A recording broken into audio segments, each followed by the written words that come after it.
ಶ್ರೀ ರಾಘವೇಂದ್ರ ಸ್ವಾಮಿಗಳ 355ನೇ ಆರಾಧನಾ ಮಹೋತ್ಸವ ಆಗಸ್ಟ್ 29, 30 ಮತ್ತು 31ರಂದು ಶಿರಸಿಯ ಶ್ರೀ ರಾಘವೇಂದ್ರ ಸ್ವಾಮಿ ಮಠದಲ್ಲಿ ಅತ್ಯಂತ ಭಕ್ತಿ ಹಾಗೂ ಶ್ರದ್ಧೆಯಿಂದ ನೆರವೇರಲಿದೆ. ಆಗಸ್ಟ್ 29 ಶನಿವಾರ ಪೂರ್ವಾರಾಧನೆ, ಧನ್ವಂತರಿ ಹವನ, ವಿಶೇಷ ಪೂಜೆ ಹಾಗೂ ಭಜನಾ ಸೇವೆ. ಆಗಸ್ಟ್ 30 ರವಿವಾರ ಮಧ್ಯಾರಾಧನೆ, ಪವಮಾನ ಹವನ, ಪ್ರವಚನ ಹಾಗೂ ಸಾರ್ವಜನಿಕ ಅನ್ನ ಸಂತರ್ಪಣೆ. ಆಗಸ್ಟ್ 31 ಸೋಮವಾರ ಉತ್ತರಾರಾಧನೆ, ಗಣಹವನ, ವೈಭವೋಪೇತ ಪಲ್ಲಕ್ಕಿ ಸೇವೆ ಮತ್ತು ರಥೋತ್ಸವ. ಯಾದವ ಕೃಷ್ಣನ ಭಜಿಸುವ ಶರಣ ಗುರುವೇ. ಬನ್ನಿ, ಕುಟುಂಬ ಸಮೇತರಾಗಿ ಶ್ರೀ ರಾಯರ ಮಠಕ್ಕೆ ಆಗಮಿಸಿ ಪೂಜಾ ಕೈಂಕರ್ಯಗಳಲ್ಲಿ ಭಾಗವಹಿಸಿ ಶ್ರೀ ಗುರು ರಾಯರ ಕೃಪಾಶೀರ್ವಾದಕ್ಕೆ ಪಾತ್ರರಾಗಿ ಮಹಾಪ್ರಸಾದವನ್ನು ಸ್ವೀಕರಿಸಿ ಧನ್ಯರಾಗಿ. ಸಮಸ್ತ ಭಕ್ತಾದಿಗಳಿಗೆ ಭಕ್ತಿಪೂರ್ವಕ ಆಮಂತ್ರಣ. ಸ್ವಾಗತ ಕೋರುವವರು ಅಧ್ಯಕ್ಷರು ಶ್ರೀನಿವಾಸ್ ಹೆಬ್ಬಾರ್ ಹಾಗೂ ಆಡಳಿತ ಮಂಡಳಿ.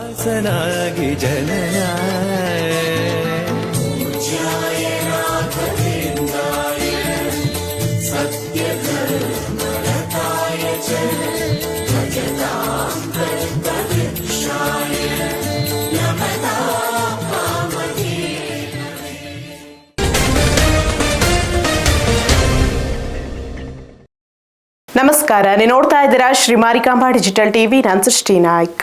ಮುಂಡಗೋಡ್ ತಾಲೂಕಿನ ಶಿಡ್ಲಗುಂಡಿ ಸಮೀಪ ಬುಧವಾರ ಸಂಜೆ ಭೀಕರ ರಸ್ತೆ ಅಪಘಾತ ಸಂಭವಿಸಿದೆ. 2 ಕೆಎಸ್ಆರ್ಟಿಸಿ ಬಸ್ಗಳು ಮುಖಾಮುಖಿ ಡಿಕ್ಕಿಯಾಗಿದ್ದು, ಅಪಘಾತದಲ್ಲಿ ಬಸ್ ಚಾಲಕ ಸೇರಿದಂತೆ 20ಕ್ಕೂ ಹೆಚ್ಚು ಪ್ರಯಾಣಿಕರು ಗಾಯಗೊಂಡಿದ್ದಾರೆ. ಡಿಕ್ಕಿಯ ರಭಸಕ್ಕೆ 2 ಬಸ್ಗಳ ಮುಂಭಾಗ ಸಂಪೂರ್ಣ ಜಖಂಗೊಂಡಿದ್ದು, ಗಾಯಾಳುಗಳನ್ನು ಆಸ್ಪತ್ರೆಗೆ ದಾಖಲಿಸಿ ಚಿಕಿತ್ಸೆ ನೀಡಲಾಗಿದೆ.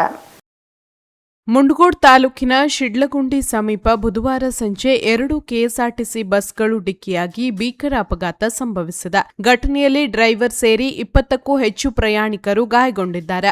ಒಂದು ಬಸ್ ಬೆಂಗಳೂರಿನಿಂದ ಮುಂಡಗೋಡ್ ಮಾರ್ಗವಾಗಿ ಯಲ್ಲಾಪುರದತ್ತ ತೆರಳುತ್ತಿತ್ತು. ಮತ್ತೊಂದು ಬಸ್ ಯಲ್ಲಾಪುರದಿಂದ ಮುಂಡಗೋಡ್ ಕಡೆಗೆ ತೆರಳುತ್ತಿತ್ತು. ಈ ವೇಳೆ ಶಿಡ್ಲಗುಂಡಿ ಬಳಿ 2 ಬಸ್ಗಳು ಮುಖಾಮುಖಿ ಡಿಕ್ಕಿಯಾಗಿವೆ. ಡಿಕ್ಕಿಯ ರಭಸಕ್ಕೆ 2 ಬಸ್ಗಳ ಮುಂಭಾಗ ಸಂಪೂರ್ಣ ಜಖಂಗೊಂಡಿದೆ. ಇನ್ನು ಅಪಘಾತದಲ್ಲಿ ಚಾಲಕ ಬಸ್ಸಿನೊಳಗೆ ಸಿಲುಕಿ ಪರದಾಟ ಅನುಭವಿಸಬೇಕಾಯಿತು. ಚಾಲಕನನ್ನು ಹೊರತೆಗೆಯಲು ಸ್ಥಳೀಯರು ಹರಸಾಹಸ ನಡೆಸಿದ್ದು, ಬಳಿಕ ಜೆಸಿಬಿ ಸಹಾಯದಿಂದ ಚಾಲಕನನ್ನು ಸುರಕ್ಷಿತವಾಗಿ ಹೊರತೆಗೆದಿದ್ದಾರೆ.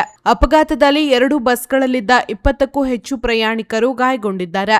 ಗಾಯಾಳುಗಳನ್ನು ಕೂಡಲೇ ಮುಂಡಗೋಡ್ ತಾಲೂಕು ಆಸ್ಪತ್ರೆಗೆ ದಾಖಲಿಸಿ ಚಿಕಿತ್ಸೆ ನೀಡಲಾಗಿದೆ. ಕೆಲವರ ಸ್ಥಿತಿ ಗಂಭೀರವಾಗಿದೆ ಎಂದು ತಿಳಿದು ಬಂದಿದೆ. ಅಪಘಾತದಿಂದ ರಾಜ್ಯ ಹೆದ್ದಾರಿಯಲ್ಲಿ ಕೆಲಕಾಲ ವಾಹನ ಸಂಚಾರಕ್ಕೂ ಅಡ್ಡಿ ಉಂಟಾಯಿತು. ವಿಷಯ ತಿಳಿಯುತ್ತಿದ್ದಂತೆ ಮುಂಡಗೋಡ್ ಪೊಲೀಸರು ಸ್ಥಳಕ್ಕೆ ಭೇಟಿ ನೀಡಿದ್ದು, ಪ್ರಕರಣ ದಾಖಲಿಸಿಕೊಂಡು ಮುಂದಿನ ಕ್ರಮ ಕೈಗೊಂಡಿದ್ದಾರೆ.